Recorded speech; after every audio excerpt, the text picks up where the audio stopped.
Тек пе, тәрбие ме? Ғылымда мынадай қайшы пікір бар. Болмыстың қалыптасуы қай фактордың ықпалымен болады? Тектің бе, әлде тәрбиенің бе? Қай тарапты қолдайтын маманның да келтірер салмақты уәжі бар. Шыққан тегі маңызды дейтіндер адамның түрлі қасиетінің қанмен берілетінін алға тартады.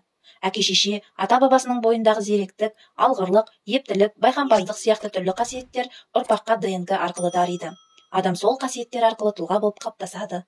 Адам ғана емес, жан-жануар, күллі тіршілік иесі солай сұрыпталады. Ит баптаушы өзінің асыл тұқымды мақұлығын көшенің бұралқы итімен шағылыстырмайды. Атбегі жүйрік тұлпарын шабан аттың маңына да жолатпайды. Яғни қан тазалығын қадағалайды. Бұл бәрінен маңызды. Қаны сұйық, гені бұзық адамды қанша тәрбиелесең де адам болмайды. Абайды абай қылған ата тегінің асылдығы. Әкесі Құнанбай, атасы Өскенбай, арғы атасы Ырғызбай, шеттерінен сөз ұстаған би, ел ұстаған болыстар. Ондай сүйектен абай шықпағанда кім шығады, дейді. Екінші тарап тәрбиені жоғары қояды. Бабаңның бойындағы ерекше қасиеттің бәрі тәрбие арқылы қалыптасқан. Айуан екеш айуанды да тәрбиемен түзейсің. Ит те, ат та қанша жерден асыл тұқымды болғанымен, бабын жасап тәрбиесін келістірмесе бәйге алмайды. Адам да сондай. Асыл тұқым таза ген тәрбие арқылы түзіледі. Тәрбиесін келістірсең құлдан да төре шығады. Абайды абай қылған Құнанбайдың тәрбиесі қала берді шешесі Ұлжан мен әжесі Зеренің өнегесі, дейді. Логотерапия ғылымы бұл екі ұстанымды да жоққа шығармайды. Сөз жоқ, адам үшін тектің де тәрбиенің де маңызы орасан. Алайда екеуін де шешуші фактор ретінде қарастырмайды. Әке-шеше, ата-бабаның бойындағы түрлі қасиеттің балаға берілетіні рас. Атасы ұста адамның он саусағы майысып туады. Аңшының ұлы жатырынан қырағы келеді. Бірақ болмыстың қалыптасуында гендегі ерекшелік үкім беруші міндетті атқармайды. Әйтпесе Ырғызбайдан Өскенбайға дейін дарып, Өскенбайдан Құнанбайға, одан Абайға жеткен асыл тек Тәкежанға келгенде қайда жоғалып кетті деген сұрақ туады.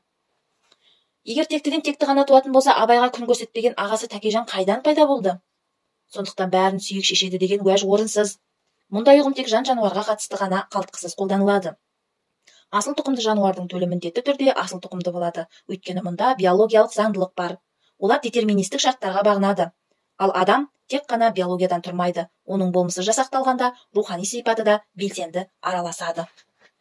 Енді тәрбиеге келейік. Бұл да болмыстың қалыптасуына ерекше ықпал ететін фактор. Тәрбие өткір қылыш сияқты.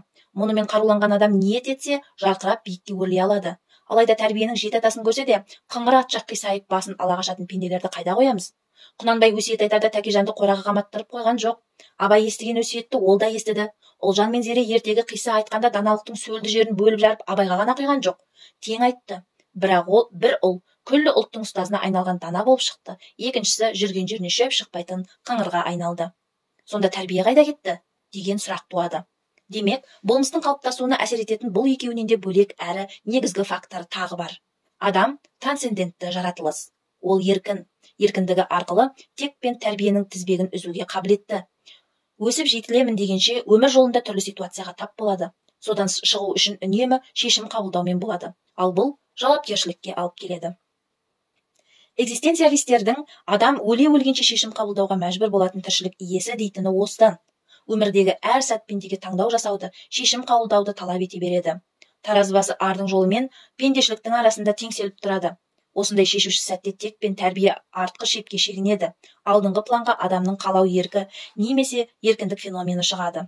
Таңдау жасарда ар-ұяттан аттағандар сол заматта адамшылықтан бір қадам алыстайды. Сырт көз оларға қарап ойпырмай, асылдың сынығы, тектінің тұяғы деп жүргеніміз қалайша бұлай қарабет боп шықты, деп қайран қалады. Пәленшенің тәрбиесін көрген, оқудың түбін түсірген түгеншеміз қалайша кері кетті, деп түңіліп жатады. Яғни тұлға болу дегеніміз өле-өлгенше шешім қабылдау. Адам өзінің асыл тегі мен мықты тәрбиесінің қорын уысында ұстап тұрып шешім қабылдайды. Бірақ шешімді адамның тегі мен тәрбиесі шығармайды. Соңғы сөз сол екеуінің үстінде тұрып еркіндік феноменіне бекінген болмыстан шығады. Ал егер негізгі фактор ретінде тек пен тәрбиені алсақ, адамды мақұлыққа теңеуге тура келеді. Яғни кинологтар тәрбиелеп шығаратын асыл тұқымды иттен ешбір айырмашылығымыз қалмайды. Әке-шешесі маскүнемге айналған тірі жетімнен еш уақытта дұрыс адам шықпайды деп үкім шығарған боламыз. Логотерапия мұнымен келіспейді. Керісінше адам психикалық, кейде тіпті физиологиялық шарттарды бұза алатын жалғыз тіршілік иесі. Әке-шешесі адасқан, өскен ортасы азғын, өзі тәрбие көрмеген тексіз болса да мүмкіндіктен жұрда емес. Тағдырын өз қолына алып, желкен көтеріп, бағытын бұрған сәттен бастап бәрін өзгерте алатын құдіретті күшке ие. Бұл мүмкіндік соңғы дем үзілгенде ғана таусылады. Мұның адамзат тарихындағы айқын көрінісі Әзіреті Мұхаммед пайғамбар. жастайынан жетім қалып уызға жармайды. Жарытып тәрбие алмаған, оқымаған, бабаларында пайғамбарлық тізбек болған емес. Қараңғы араб қоғамында туса да, адалдығымен, әділдігімен, ақжүректігімен, даналыққа құштарлығымен дараланды. Күллі адамзатты алға сүйреп, мұсылман өркейтін ниетінің негізін қалады. Соның бәрі Тәңірі салған өне бойындағы феномендерді іске қосу арқылы жасалды. Ең қызығы, бұл ақыл есі түзу әрбір пенденің бойында бар қасиет. Логотерапия мұны мынадай 4 феноменмен бейнелейді. Біріншісі еркіндік, екіншісі жауапкершілік, үшіншісі жасампаздық, төртіншісі шешім қабылдау. Бұл аталған феномендер адам болмысында әуел бастан бар, Тәңірден тікелей түскен нығметтер. Бірақ біз сол қасиеттерді ояту үшін тәрбие беру арқылы түртпектей аламыз. Ал соңғы шешім әмән да адамның өзінен болады. Қазіргі ата-ана баласына барынша мықты білім беруге тырысады. Жағдайы жақсылар жекеменшік мектепте оқытады. Елімізде алғыр, ұшқыр, зерек балаларды ғана іріктеп оқытатын қаншама лицей, гимназия бар. Орта білімнен соң тағы іріктеліп жоғары оқу орындарына жөнеледі. Болашақ бағдарламасымен шетелде білім алып келген талантты жастар қаншама. Тәуелсіздік жылдары Қазақстанның білім беру саласында көп реформа жасалды. 2008 жылы алғаш рет жоғарғы технология және модерн ғылыми инфрақұрылыммен жабдықталған Назарбаев зияткерлік мектебі ашылды. Содан бері республиканың барлық өңірінде мыңдаған дарынды жастар тәлім алып жатыр. Бір ғана нызымы мен НУ-дың бюджеті білім беру саласының көп пайызын құрайды. Осының бәрі не үшін?